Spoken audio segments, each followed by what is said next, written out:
The beautiful British countryside, a peaceful, picturesque landscape teeming with a diverse range of wildlife. Yet something new lurks beneath the undergrowth, threatening to transform our environment with irreversible effects. An invasive species is a species that is not native to its environment, meaning that it was introduced, by accidental or intentional means, from another part of the world. It's believed that over 2,000 plants and animals have been introduced to Britain, with around 10 to 15% establishing themselves as invasive, non-native species. The eastern grey squirrel is a tree-dwelling rodent that resides in woodland areas, where it feeds on a variety of seeds, nuts, and fruits. They were intentionally released back in the late 19th century as an ornamental species, but soon escaped and spread across the country. These curious individuals are common visitors to gardens, often seen scavenging for scraps of food.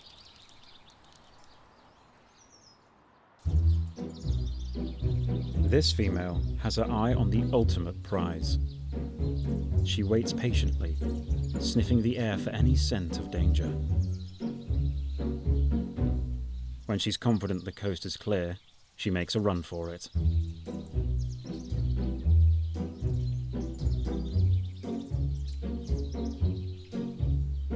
The nutrient-rich birdseed is a delicious, high-quality food source for the squirrel. But the real prize is even higher.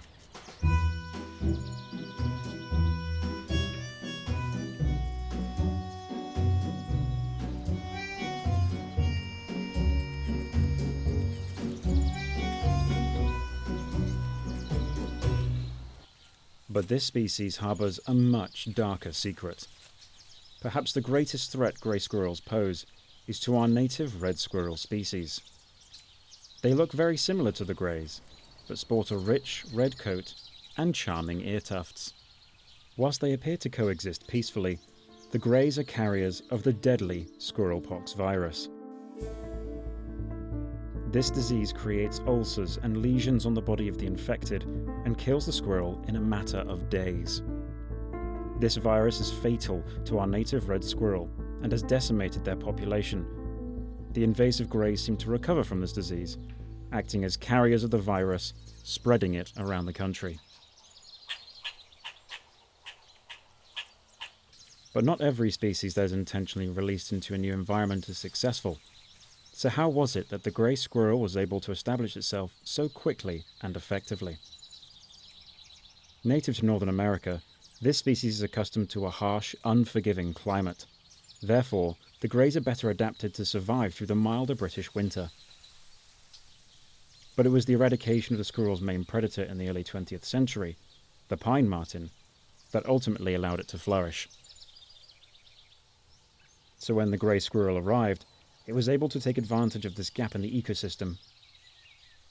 Is it truly the fault of this species for simply being opportunistic and doing what it could to survive in an already damaged environment?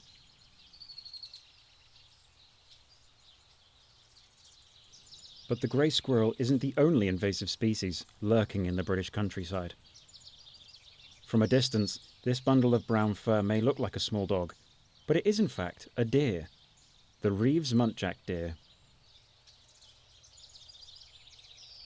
Originating from Southeast Asia, muntjac were intentionally introduced to the UK in the 1900s as an ornamental species. They subsequently escaped the gardens of their stately homes and spread rapidly across the south of England. And unlike other deer species, they are capable of breeding all year round. After the baby is born, the mother is able to conceive again within a matter of days, and therefore can be almost continuously pregnant, able to produce around 3 fawns every couple of years. Here, a young muntjac follows in its mum's footsteps as they navigate their way through the field.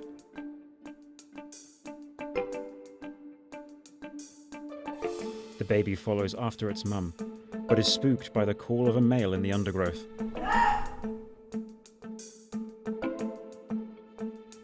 Thankfully, this fawn isn't too distracted by the noise and hurries after its mother, keen to be reunited.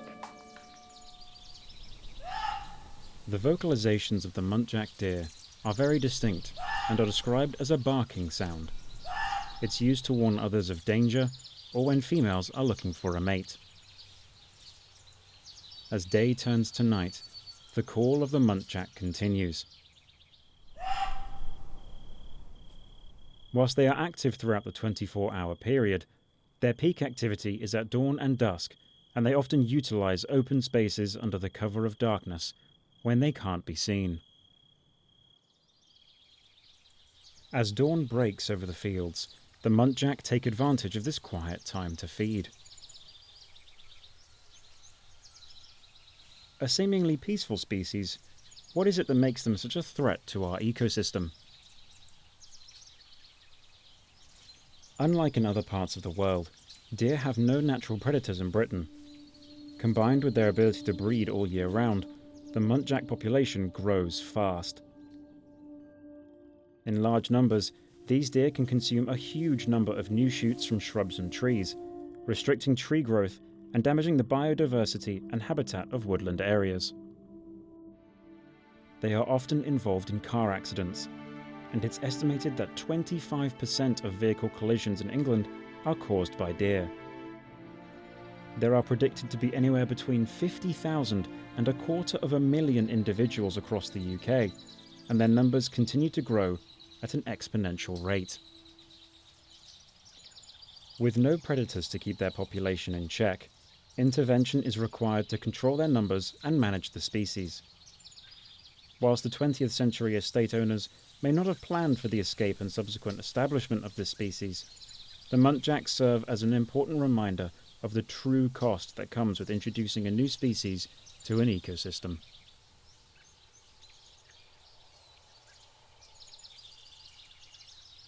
Some invasive species have been around for so long and are so well established in our environment that we now consider them one of our own. The brown hare is one such species. Much larger than the common rabbit, this animal can be identified by its black-tipped ears and powerful hind legs that enable it to run up to 45 miles an hour. They are widespread throughout England, Wales and Scotland, and have recently been introduced to Northern Ireland. They prefer low-lying areas of farmland or woodland, where they feed on grasses, herbs and cereal crops. Hare are predominantly solitary animals, but will gather in groups to feed.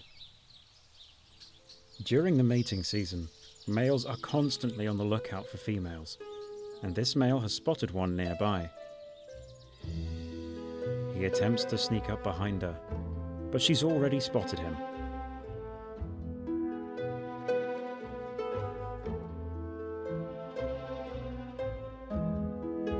As she begins to feed again, the male returns to make another attempt.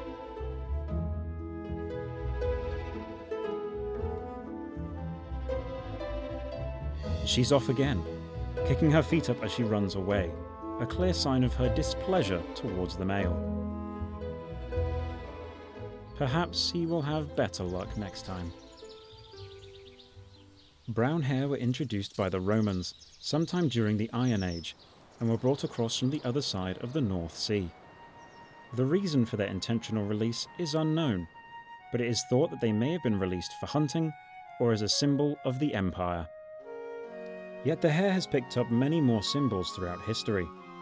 This species is common amongst ancient myth and folklore and has sacred and religious associations. One story, dating back to the 1920s, tells the tale of a woman who was put on trial, accused of being a witch, after a local hunter witnessed her transform from a hare to a woman in front of his eyes. With such a strong presence throughout British history, it's no wonder that we so willingly accepted the brown hare and now consider them naturalised.